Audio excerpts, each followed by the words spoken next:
What's going on, guys? Gomes here, back again on another MLB The Show 20 Diamond Dynasty video. The third inning program dropped. We have completed it. Today I want to talk about tips to complete the showdown because it's a lot different than we have seen from the inning showdowns in the past, and there's a lot of different ways to approach it, and you guys always seem to like whenever I go over these showdowns and give you guys tips because they can be hard, especially if you are new to the game. So before we get into this one, make sure to leave a like down below if you guys do enjoy these videos, and subscribe to the channel if you guys have not yet. Putting out a ton of great tip videos, so hopefully you guys have been enjoying those. Going to have gameplay with the boss that I chose tomorrow alongside the packs that I opened for it, so yeah, tons of great content coming soon. And with that being said, let's get on into this one. So the third inning program, first of all, as always, there's a couple different bosses that you can face for the final showdown. Now, the two that I know for sure are Kyle Wright, the team affinity for the Atlanta Braves, and Adonis Medina for the Philadelphia Phillies. And I believe Zach Britton is also one of them. Can you guys confirm with me if you guys do face an Orioles pitcher boss? I would assume it's him, but I'm not exactly sure. But Kyle Wright and Adonis are both right-handers. Zach Britton would be a lefty, but in general I think righty hitting is a lot easier than lefty hitting, especially a guy like Zach Britton who has a really good slider, so that's going to be a bit tougher to hit. So when push comes to shove, I'd recommend probably pick more on the righty heavy side, because 2/3 at least you're going to get a righty most of the time, and switch hitters are always great as well. So we're just going to forfeit this and show you guys a draft of what I would probably do. The first pick is pretty much a no-brainer. You would really be doing yourself a disservice if you don't pick Chipper Jones. It does not have the 08 Chipper Jones swing that is better in my opinion, but he was a monster and did so well in my run for me. Next up, I don't really know. I picked Ken Griffey Sr. personally, just because Alan Trammell didn't blow me away, but either of these are probably who you're going to want to go with. As always, I reiterate the fact that I'm gonna actually pick Alan Trammell right here. You are not going to want to pick pitchers like starters or relievers unless you get a round with just them. This round, you would never want to pick a guy like Yu Darvish because you're going to see a lot more hitter moments. So this time I'm going to pick Marcell Ozuna. Power is still the key. That's the main thing I look forward to. But really high contact guys are really valuable as well. CJ Cron, for example. I probably wouldn't pick him in normal situations. I would. Actually, I might still, because I don't really like any of these options. But yeah, if there was anybody else other than Jason Hayward, Joe Morgan, and Yadier Molina, CJ Cron only has 49.65 against righties. That's not great, and that's more often than not who you're going to face. Once again, here's a situation where you might want to pick a pitcher, and I actually am going to, because I don't like either of these options. But those are the kind of scenarios where you want to be picking pitchers. You don't want to be picking in this round, for example. Didi Gregorius is a great pick, and he can play a variety of different spots, which is going to be helpful. And then here we have a guaranteed pitcher, so you're usually going to want to get one silver reliever, one silver starter. That's all you're going to need the entire time, and then you should be good pretty much from there on out. And then if there's no good offensive options right here, I might pick up another reliever because I don't really have a need for Charlie Culberson.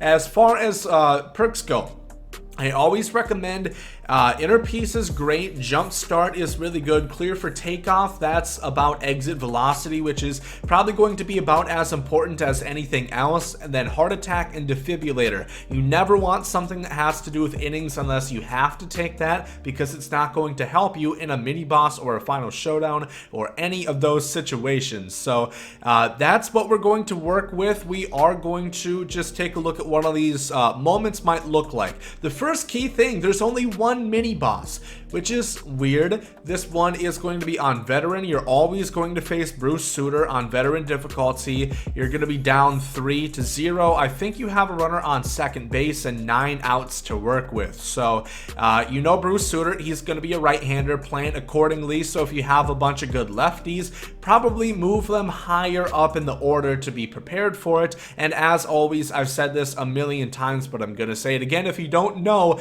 Well, first of all, go through your bench always, especially when you're just starting. You might find some diamonds in the rough. Guys like Sean Rodriguez, you know, he has 57 power against lefties. He's not completely terrible. You want to be looking throughout your bench. Sometimes you do find some good guys, and Austin Riley, they don't always really put the best guys out there who really probably should be. So in this case, I might move Marcell Ozuna to center field. Defense really is subjective. I don't think defense matters a whole bunch. I've had times where I've had Nelson Cruz, JD Martinez, and Jorge Soler on the outfield. It does not matter much at all, because if you're playing on veteran a pitching moment, you're going to be able to strike them out nearly every time. Looking at some of the moments and what should you do, if you are not comfortable with Showdown, you're gonna have to, obviously, I recommend play the first mini boss, but if you're not comfortable, play all the way up until here. There's absolutely no point not to. I talk about in the team affinity stages, you kind of want to be time effective. You don't want to spend 3 hours on every Showdown. This is worth 70 points. This is almost a third of the third inning program that you're going to need to get the boss player. So take your time with this bad boy and go all the way up. The worst thing that can happen if you don't win this moment is you lose a little bit of time, especially when a lot of us are in quarantine. If you guys are off school or off work or whatever the case may be, time really is a lot more than it has been in the past, so make sure and do that. I really highly recommend it. The Meatball Method, everybody has been asking me, saying it does not work. The Meatball Method does work. What that does is it guarantees you a pitch right down the middle. I've talked about it multiple times. All you have to do is go into gameplay options. You have to do this before hopping in. Go to tutorial tips, turn on batting tips, put it on, and then go into a Showdown. I recommend doing this for moments, not necessarily mini bosses or final showdowns, because it's only going to be on the second pitch that you're going to see it. And if you're down by 6 runs, 1 pitch, maybe you're gonna hit a home run out of it, but it's not that's not that much of a necessity. But for moments, for example, I think it's really good. Or this mini boss in particular, if you already have somebody on base, it's going to be helpful. So those are a couple general tips that I wanted to give. I recommend pretty much go up until here. There's good stubs, there's a good XP that you're going to earn on top of it. And you are facing, for this example, we're facing the Phillies. Always make sure, check the logo. If you see Phillies, you're facing Adonis. If you see Braves, you're facing Kyle Wright. And I assume if you see Baltimore, you're gonna face Zach Britton. So draft accordingly once you see that. I know I'm facing a righty, I'm gonna draft a bunch of lefties.